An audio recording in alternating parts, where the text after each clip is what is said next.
Estamos grabando al grupo 3 UMCE del día lunes 25 de octubre. More about attributive. Okay, voy a volver atrás, perdón. En un principio vamos a hacer una pasada rápida de las cosas que hemos dicho. Okay, so we have been dealing with the idea of adjective phrases. So this is the adjective review. I take this out of the Longman Student Grammar of Spoken and Written English. This is Biber's book, Biber et al., obviously. And I'm going to pay attention to the endings because we have summaries. Summaries. Okay, so adjectives have certain typical characteristics in their form, meaning, and use. Okay, good.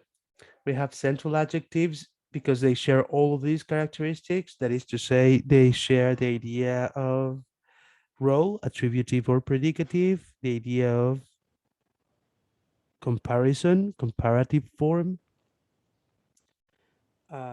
great ability. You can put an intensifier or a downtoner, and descriptive meaning they call it. Meanwhile, peripheral adjectives, they don't share all of them, right? Right.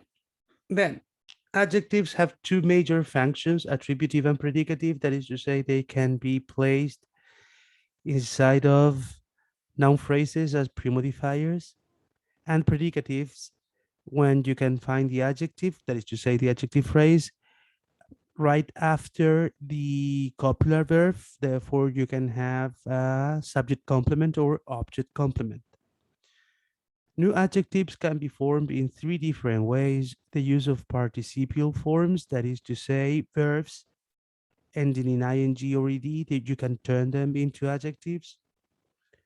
The use of derivational suffixes, okay, by suffixation, that's you can create adjectives by adding bound suffix derivational suffixes, like for example, os or al, ik, electricity, electrical, electric, or by compounding. And in compounding, we have this idea of the reduplicative adjective, right? Which is spoken and it has a phonetic idea, right? Right. That's all. Then adjectives in combination, we have the idea of the repeated comparative, slighter and slighter, increasingly slighter. You have also, okay, when you have a long adjective, what you repeat is the adverb premodifier, intensifiers, good and nice. When you say good and sorry is very sorry, right? Nice and sorry is very sorry. More about attributive adjectives. Okay, I believe this is the last part we were dealing with last lesson. Attributive adjectives usually modify common nouns. We know that. Attributive adjectives can also modify proper place nouns. Okay, so nouns all over again. We know that. Less commonly, they modify a name or the name of a person. But in that respect, what you're given is a title or some sort of identification, right? So when you're saying little Laura Davis, you're talking about the little one, you're talking about the youngest one, right? Or the late in that respect. Attributive adjectives can also modify personal pronouns. Okay, good.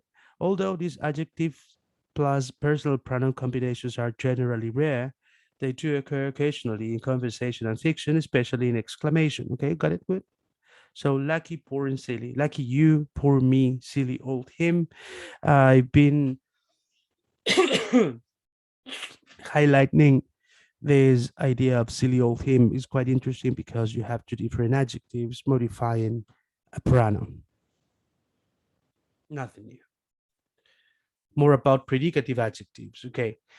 Um, the very first stuff I'm going to ask you is to write down complement when it says predicatives, right? Let's remember that we're dealing with Piper's book and he changes the name of complement in terms of valency pattern to predicatives, okay?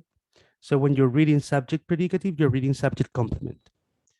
Okay, so subject complement complement a copular verb. They characterize the nominal expression that is in subject position, right? Okay, so when we're saying Copular verb, we're talking about a group of verbs. They are called copular because they are used so as to produce the subject-verb complement valency pattern, right? And I want to say a couple of things about that idea before I move on. I know that we have been dealing with the idea of valency pattern quite a long time now, but it has a reason. The reason is a valency pattern is the way in which we are going to write English clauses down, right?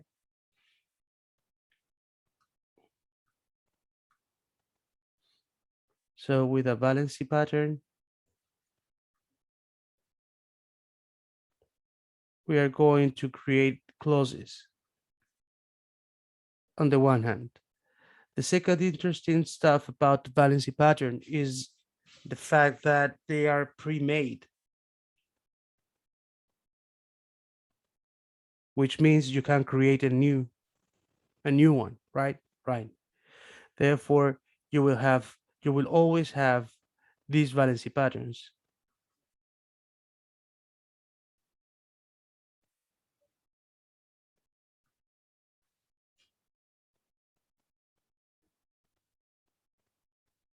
Right, right. Yeah, see, so on and so forth with all of them, right? So what it means is the valency pattern is you can't change it, you can't create a new one. Therefore, there are only a few ways in which you can write an English clause on the one hand. On the other hand, the only element that you can add freely is an adverbial, right? Why? Because adverbials are optional.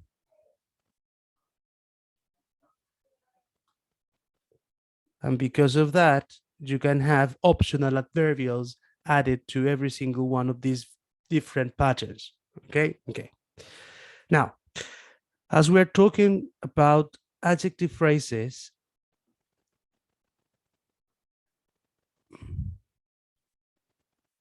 an adjective phrase can play the role of a complement, right?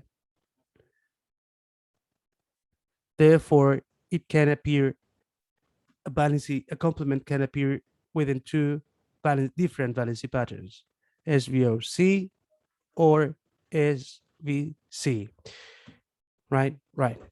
The one appearing in SVOC is an object complement, and the one appearing in SVC is a subject complement. Okay, good. Now, in order to have a subject complement, this verb, I'm going to change colors.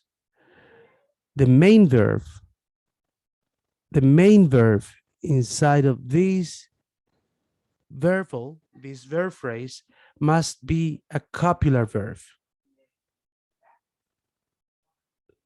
And if we do a quite fast and simple review,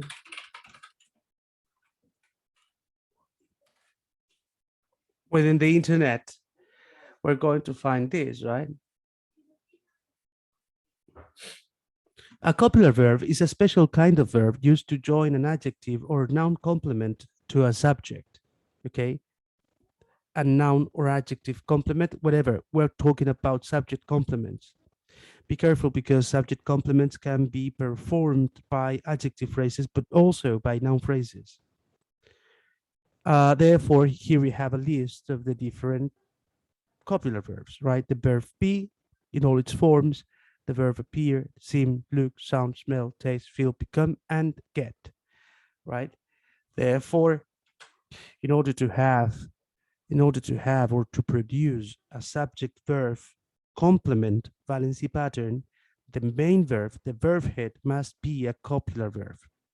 Be careful because in other grammars, they call them in other ways. They also call them linking verbs or link verbs. Okay, good.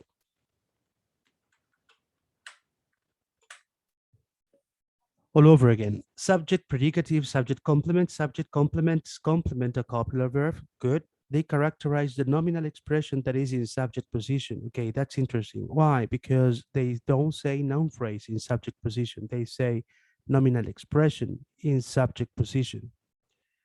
As I already said,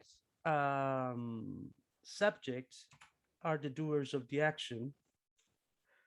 But okay, so I've said subjects are the doers of the action, but they are not the only one, and they are usually performed by, or they are built by noun phrases. But the noun phrases aren't the only element which can produce a subject, right? So we have more stuff.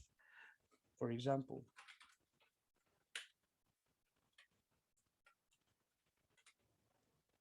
what I told you is the truth, right? And if we take a look at this, we're going to see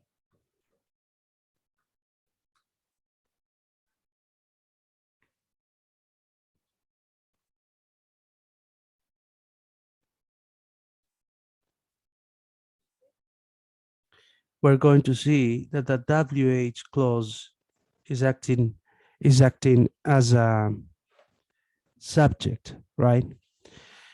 With this, I'm proving the following. I'm proving that subjects can be built by noun phrases, but also by some other features, by some other elements as well, but by some other structures. In this respect, all these structures, which can be used as noun phrases, they receive the name of nominal expressions. In this respect, then the exact name for this is WH nominal clause or nominal WH clause. Okay, so careful with that. Then here we have our examples, right? She seems quite nice, really. She seems quite nice, really.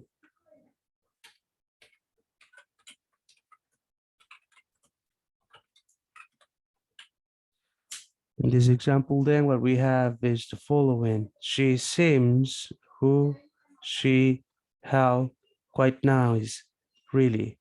Really is an adverbial, I can move it. Really, she seems quite nice, right? So this is another phrase adverbial. And quite nice is the one which we are interested in, which is a subject complement, where nice is the adjective head and quite is an adverb pre-modifier. All this is possible because seems is the verb head, verb phrase, verb, but seems is a copular verb, right? Right. Then the second example is just like the first, even is I think it's easier. That is right, right? The third example, it would be easier, quicker, and cheaper. They provide us with a further idea, which is called coordination. In this respect, coordination means the capacity for the word and to combine other words. I won't say much about this because this is part of your following course. So I won't say much. I'm just going to say that whenever you find and, you are joining. That is to say, it would be easier, quicker, and cheaper.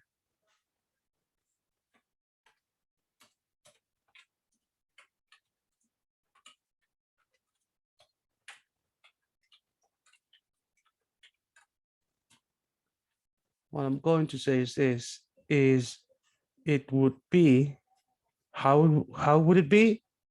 It would be easier, quicker, and cheaper, right?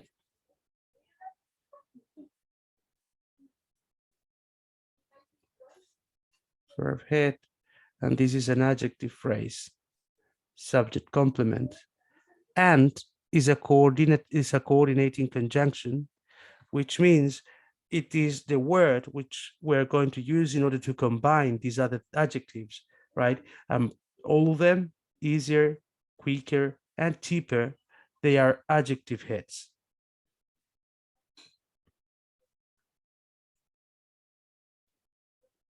Okay, I'm just going to say that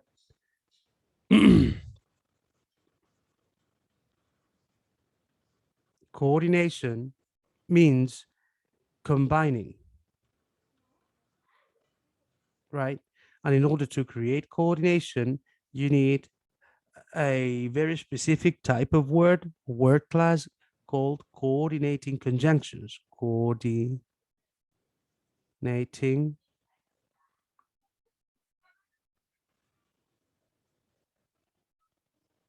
conjunctions. And they are the ones we are going to call fanboys. That is to say, the words for, and, nor, but, or, yet, and so. And that's all I'm going to say about coordination. Okay, fourth example, the tendencies are not significant and get weaker when the data are corrected for guessing. Okay, that's a very complicated clause sentence, in fact, because of the presence of the word and that coordinating conjunction. I'm just going to say that the subject is the tendencies, and then the verb phrase is are not, right? Therefore, the blackened word significant is providing information about tendencies, right? All this is possible because of the presence of the copular verb be. The second blackened one is possible, is also, I mean, its subject is also the tendencies, and weaker is providing information about the tendencies, and that's possible because of the presence of the copular verb get. The fourth example, I think, is the most difficult one, and it's far away from our analysis. So don't worry about that. What we're going to do is something more related to number one.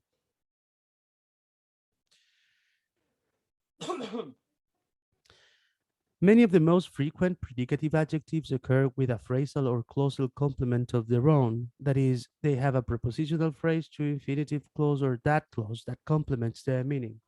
For example, okay, this is interesting. We are good at remembering numbers. Okay, and we're going to begin with the second one. That's nice of you.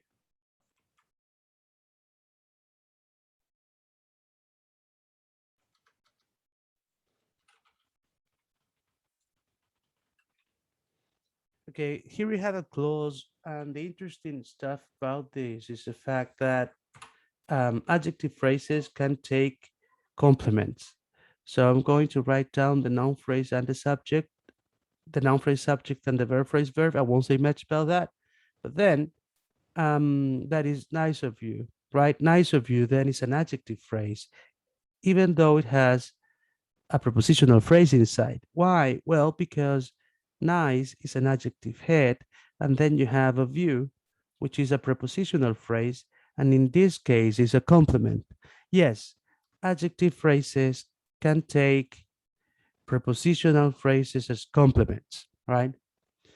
As every single prepositional phrase, then we are going to have the preposition head, the noun phrase complement, and then the pronoun head. Okay. Then the first example is more difficult. You're good at remembering numbers.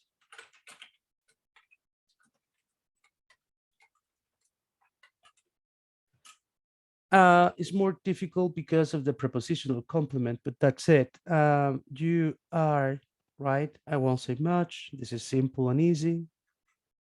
How are you? You're good at remembering numbers, right?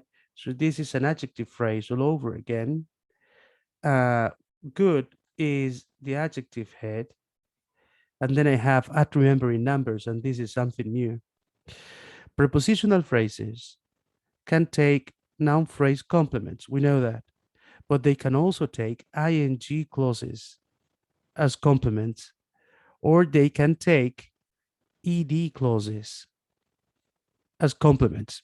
Be careful about that.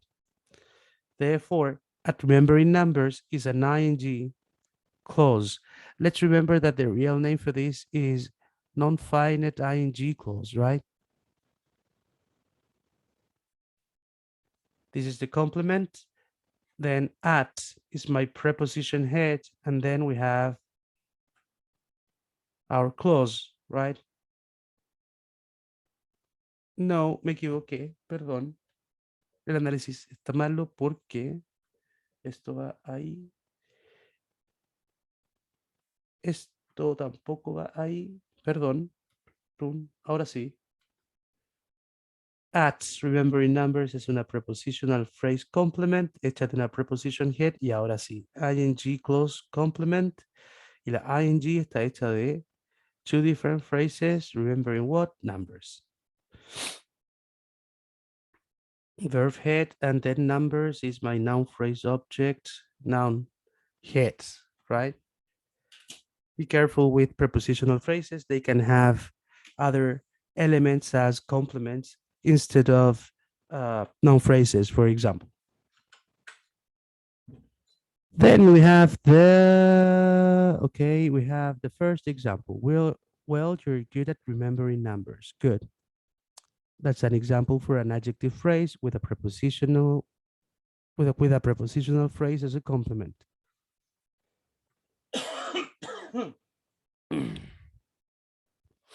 Dos. That is nice of you. That's another adjective phrase, nice of you, with a prepositional phrase as a complement. Good. Then we have a system concept is subject to several constraints.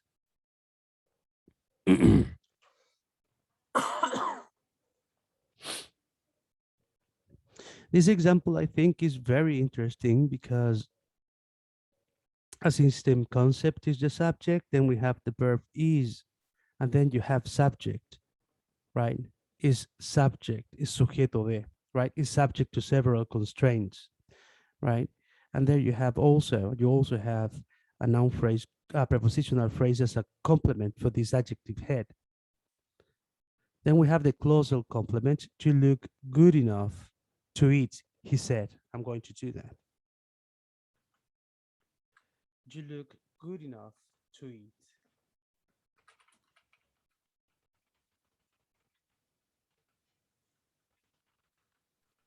Profe, antes que siga avanzando, sobre el anterior, cuando son las non-finite ing clause, en el análisis que tenemos que hacer, ¿es necesario colocarle non-finite o solamente si yo le pongo ing clause está bien? No, ahí, como lo hice yo, igual está bien ahí.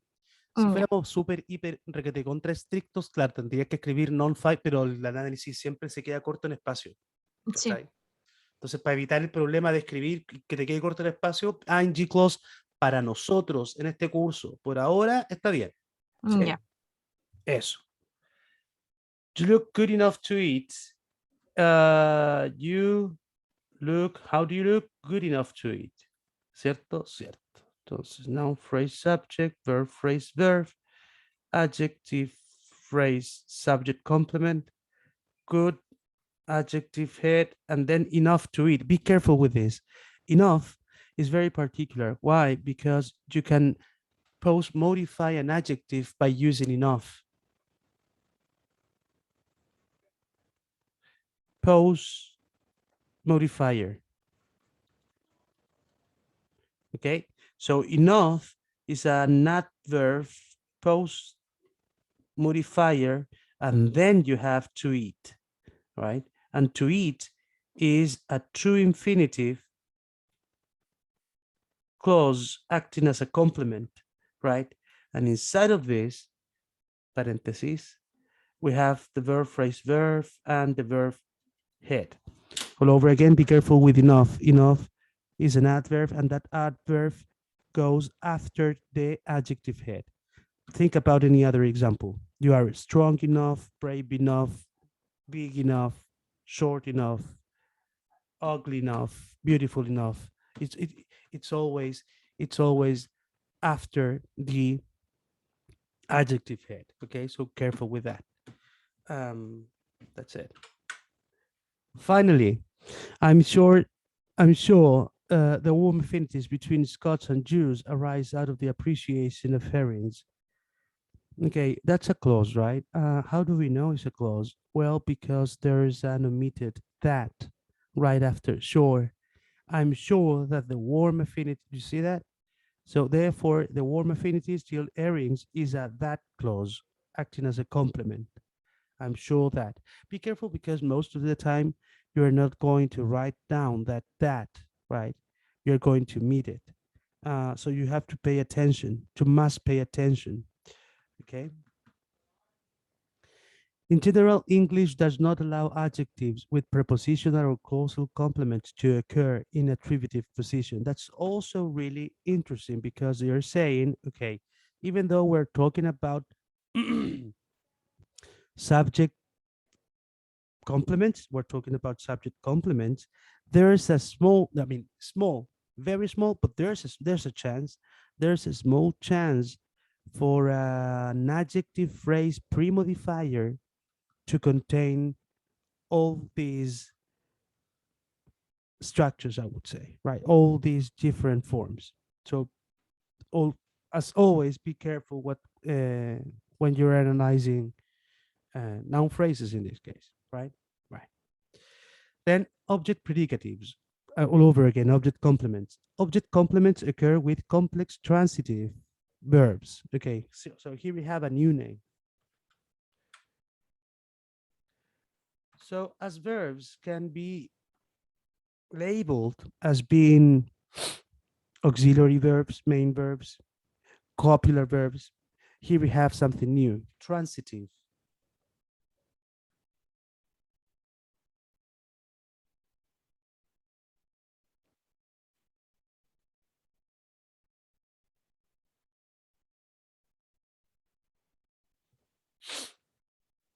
Which means transitive or transitiveness. I mean, the effect is called transitiveness. Therefore, because of the presence of transitiveness, you can have transitive verbs. Okay. Now, what it means is the capacity for a verb to have the capacity for a verb to have an object, right? Right. And because of that, you can have intransitive verbs, that is to say, zero object.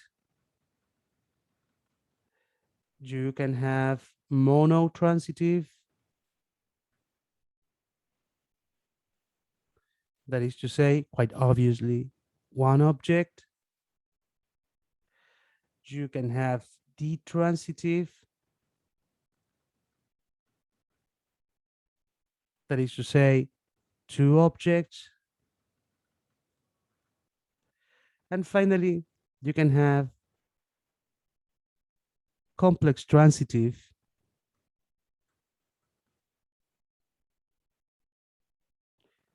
which means one object plus one complement. Therefore, the first one, an intransitive verb, will create the SV valency pattern. The monotransitive will create the SVO valency pattern. The detransitive will create the SVOO valency pattern. And finally, the complex transitive will create the SVOC valency pattern, right? As we're talking about object complements, the only possible valency pattern which allows us for these the presence for this complement is the SVOC, therefore a complex transitive verb. The problem, and please write this down, is the following. One single verb can be at the very same time intransitive, mono, D, and complex transitive. So how can I know when or how? Well, it will depend on the context. That is to say, it will depend on the clause where that verb is placed, right?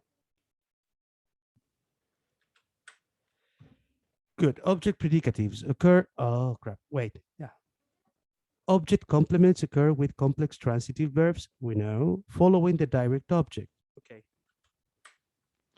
Transitiveness, then, as we were discussing, it has to do with the idea of object, right? Therefore, and because of the presence or absence of these objects, we're going to provide names to those verbs, right?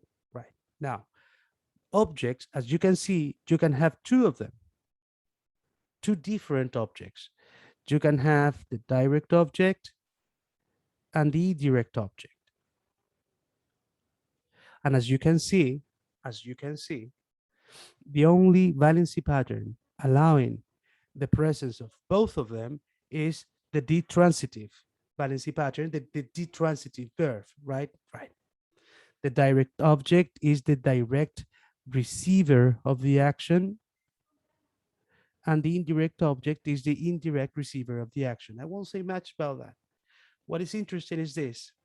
If you have just one single object, that is to say, monotransitive and complex transitive, the object is always direct. Therefore, the complement is complementing always, always, always, always the direct object. All over again. Object complements occur with complex transitive verbs. We know that. Following the direct object. We know that. Rather than characterizing the subject, obviously, they characterize the object. That's why it's called object complement. For example, direct objects are underlined and the object predicative is in bold. I said you've got all your priorities wrong.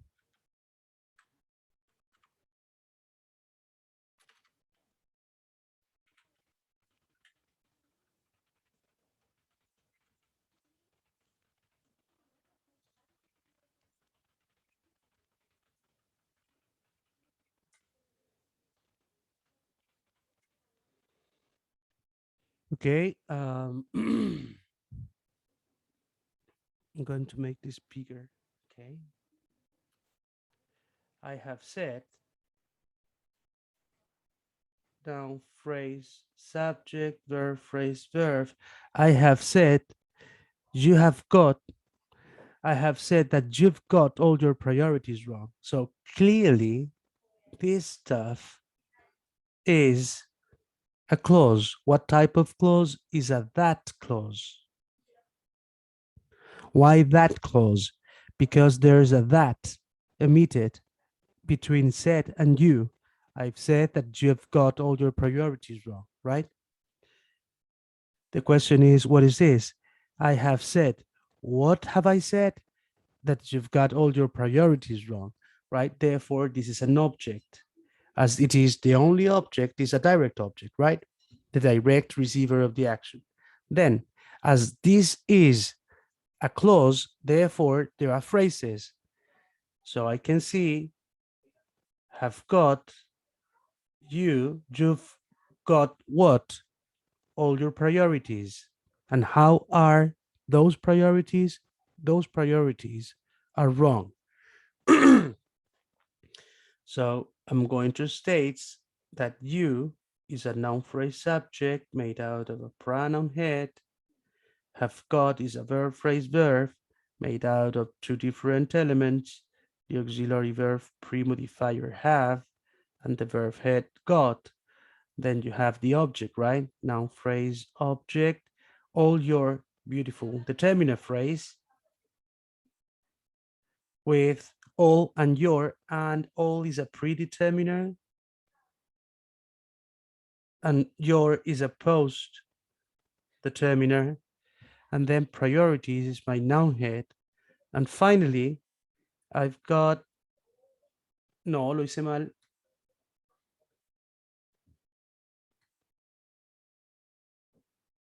Priorities, noun head. Ahí está bien. And wrong is my adjective phrase complemento, ¿cierto? Del objeto. Vamos a poner ahí. Con wrong.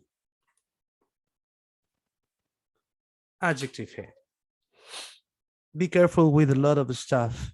First of all, clauses with this example and the previous one, I don't know if you remember it, the one where we put a clause as a subject. Clauses can replace phrases. Certain clauses can replace certain phrases.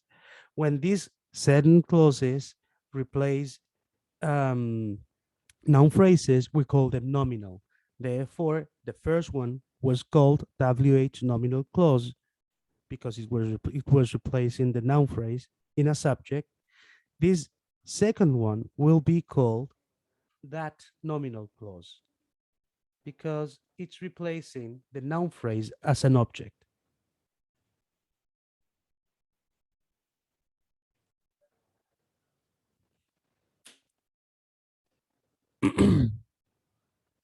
Inside of this, that nominal clause, you can see the new valency pattern, the subject, verb, object, complement, right?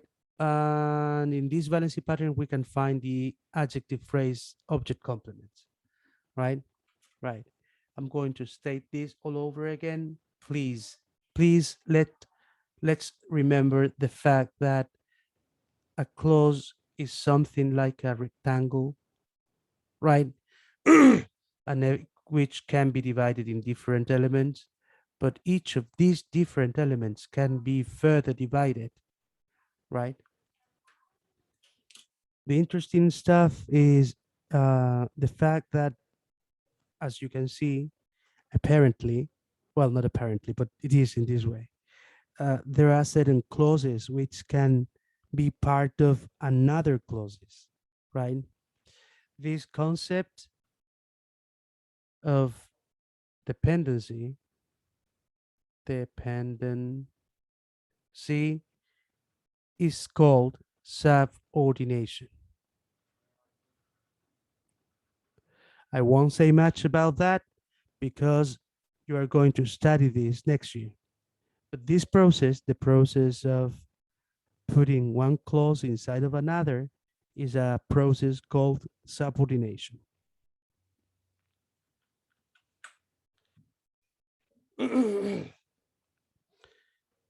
Object complement, second example. I had it right the first time, didn't I? I had it right when the first time, didn't I? Right? I had it right. So you can see how the object it, the noun phrase object it, is complemented by the adjective phrase right. Nothing new. Third example, she had considered it infinitely vulgar and debased, right? She had considered it infinitely vulgar and debased. The object it is complemented by the adjective phrase infinitely vulgar and debased, right? Where infinitely is premodifying both vulgar and debased, is infinitely vulgar and infinitely debased. Fourth example, she has since declared herself bankrupt. She had since declared herself. She has declared herself bankrupt. So the verb phrase verb is has since declared. Who, herself, how, bankrupt. Nothing. Other syntactic roles for adjectives. Adjectives as post modifiers, common after compound indefinite pronouns as heads. Example, it's a shame if you haven't got anyone musical here. Okay, so you can have adjectives as post modifiers, but what you need is a very special kind of word as a noun head. In this case, they are telling us that compound indefinite pronouns are the ones which accept adjectives as post modifiers. Now, a compound indefinite pronoun is something with anyone, any, some, no, one, anybody, nobody, somebody, right? Anyone. I think that's it. So you can see how anyone musical is a noun phrase and then musical is an adjective post modified. Adjectives as noun phrases. In this role, they can be modified by adverbs. Yeah, I agree with this idea, but I have to say that it works only if you omit or you erase the noun head, right? Example, I think the contrast between the very rich and the very poor in this country is disgusting. Now, the noun phrase, the very rich and the very poor, uh, the head is an adjective head inside of a noun phrase. But this is only possible because you erase or omit you erased or omitted the noun head, right? Very rich people, very poor people, right? It's only possible because of that. These people may be the real working poor, the elderly, the very young, the unemployed, or the transient. And as you can see, right after poor, elderly, young, unemployed, and transient, there should be the word people, right? People, the word people should be there, but it's being erased, right? Adjectives as linking expressions, they sometimes serve to link clauses or sentences to one another. Adjectives in this role can also have modifiers. Say we're talking about adjective phrases, right? Still more important, and then you have something else. Still more important is linking the coming sentence to the previous one. Therefore, still more important is an adverbial, adjective phrase adverbial, right? And the semantic role is to link. Adjectives as free modifiers, where adjectives as free modifiers are all these adjectives that we can find inside of noun phrases as free modifiers, right? Like the beautiful house. Beautiful then is a free modifier. And I'm going to say it again, be very careful because you can have up to eight adjectives as free modifiers in front of a noun head. And finally, we have adjectives as exclamations, like for example, great, good, and all this stuff teachers tend to yell when the student is answering something. There you have some other examples like excellent, bloody, sorry. Be careful with bloody because it's a swear word, the taboo word, they say. Okay. As a summary, and this is the end of it. Adjectives can have two different kinds of meaning. They can be descriptors or classifiers. We haven't described much. We haven't discussed the idea of semantics. Why? Because it goes a little bit further away from our point, which is syntax. So don't worry about that. Adjectives are sometimes combined in interesting ways. Repetition of a comparative adjective shows increasing intensity, for example, smaller and smaller.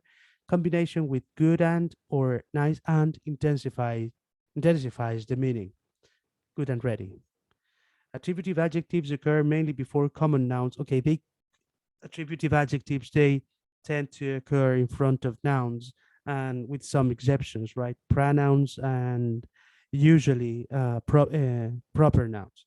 But as we already saw, uh, you can always put them in those places only if you only if you accept, or only if you how do you say that? Only if you accept, if you follow, or only if you follow certain rules, right?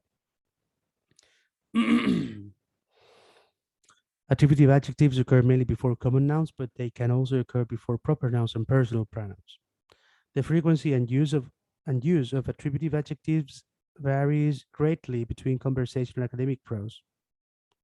Predicative adjectives can function as subject complements or object complements. Conversation and academic prose tend to use different kinds of predicative adjectives. That's quite obvious. Only a few adjectives are common in both predicative and attributive positions, okay?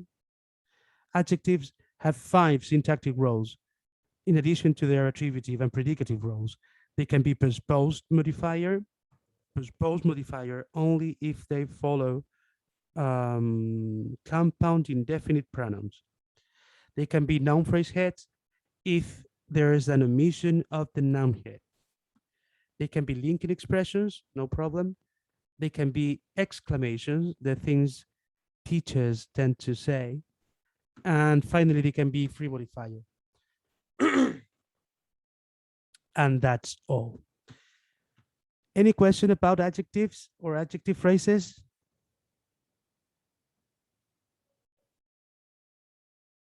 Profe, Perfecto, chiquillos, 15, 20, vamos a parar para tomar agüita. profe, ¿me escucha? Dígame.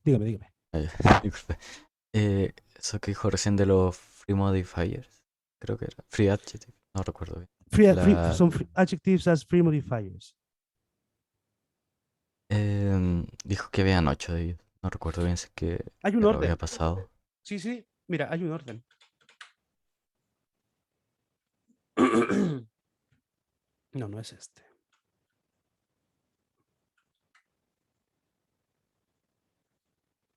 Lo entregué el semestre pasado, pero lo podemos ver de nuevo. Dame un segundo.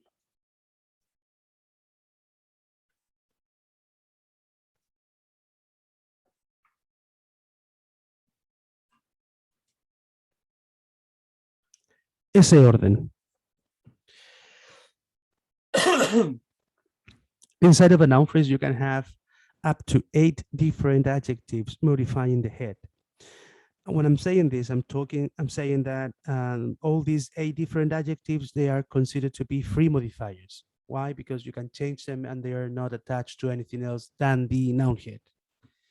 The order is, the first one must be the opinion, evaluation, size, age, shape, color, origin, material, and function type. Therefore, you can have this noun phrase: nice, big, old, round, blue, Italian, plastic, domestic, table, right? So answering your question then, a free modifier is an adjective, is an attributive adjective, which is being inside, obviously, in a noun phrase as a pre-modifier. You can have up to 8 of them in a row. Eso. ¿Alguna otra pregunta?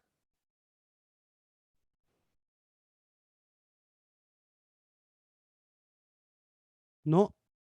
Perfecto. Paramos 15 minutos para tomar agüita. Volvemos con ejercicios. Nos vemos en 15. Estamos grabando.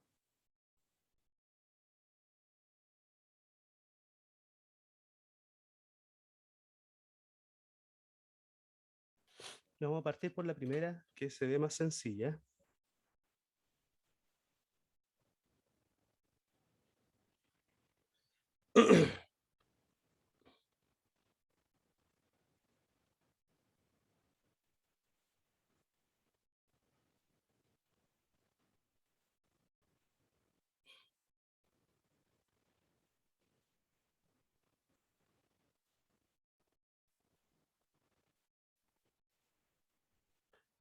Okay, poor countries ask them for this, right? I believe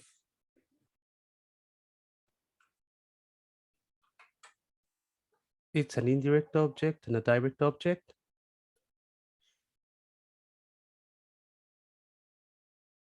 Adjective pre-modifier, noun head, verb head,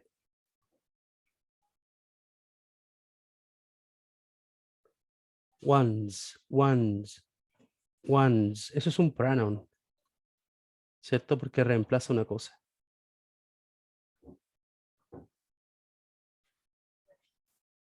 Preposition head,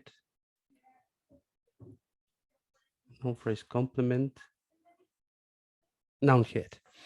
Interesting stuff. I would say, okay, the very first adjective is an attributive adjective. Poor, and a part of being attributive is a free modifier, nothing new.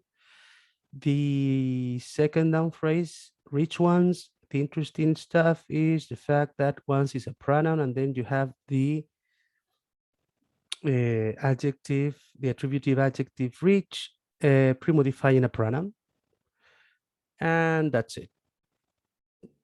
Really simple and straightforward. Nos quedan 4 minutos y vamos a intentar por lo menos marcar las frases de la 2. Ahead of this year's event, which starts in Glasgow on October 31st, a group of representing Indigenous people is asking for donation of jackets. Ahead of this year event, one phrase, which starts in Glasgow on October 31st. This is a clause. A group of representing Indigenous people is asking for this. Donations of jackets. Ahead of this year's event, I need to look for ahead. What is this? Cambridge Dictionary. Preposition.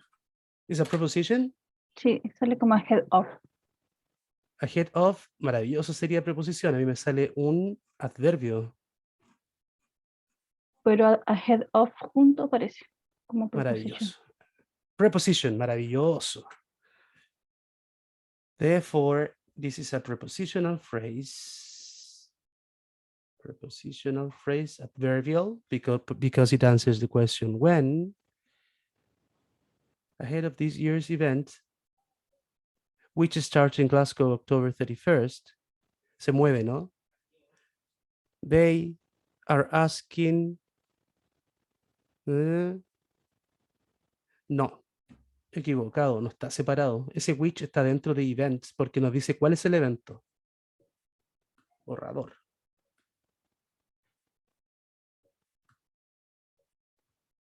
Ahí atrás.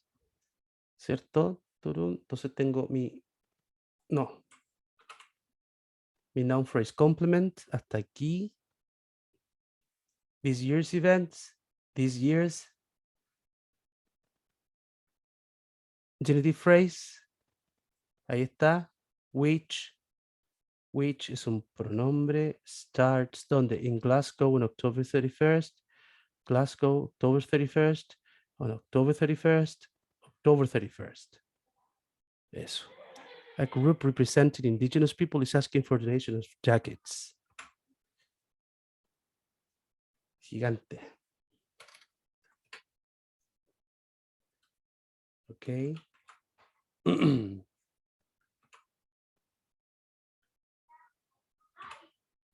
Ahead of, preposition, head, noun phrase, complement, these years. What kind of event or whose event? This year's event. Creo que whose. Genitive phrase acting as a determiner, but premodifier anyway. This is a determiner, premodifier, followed by year, years, noun head, event, noun head, and then we have which starts in Glasgow, is a WH relative clause. Ahead of this year's events, which starts on, I think is a post modifier. It's not obligatory. Then we have this noun phrase subject made out of the pronoun which, pronoun head which, starts, verb phrase verb, starts, verb head, where in Glasgow.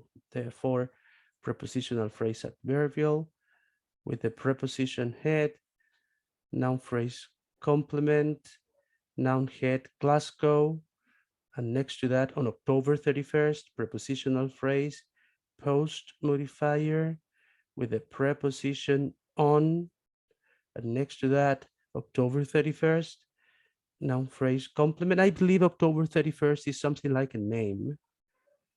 If it's not a one single lexeme, then there are two.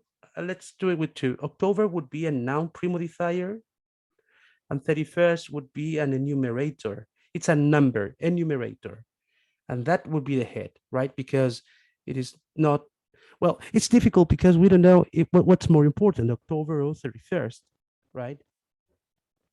I would accept one lexeme, two lexemes, and when there are two lexemes, I would accept both ways, right? Like noun head, enumerator, post modifier, really weird, or more or closer to the rules. I would say it's a noun premodifier and then an enumerator head. Then we have this noun phrase subject, nos pasamos en el tiempo, this verb phrase verb simple, and this prepositional phrase asking for this object. And then you can do it on your own. Eso, chiquillos. Copiaron las 4, entonces, si no copialas ahora, las otras 2 de abajo, cópialas, hágalas y las revisamos el miércoles cuando comencemos la clase. Eso es todo. 16:01, nos pasamos un minuto. Que estén todos súper, chiquillos, cuídense mucho. Gracias, profe, igualmente. Cuídense. Muy bien, chaito, chao. Gracias.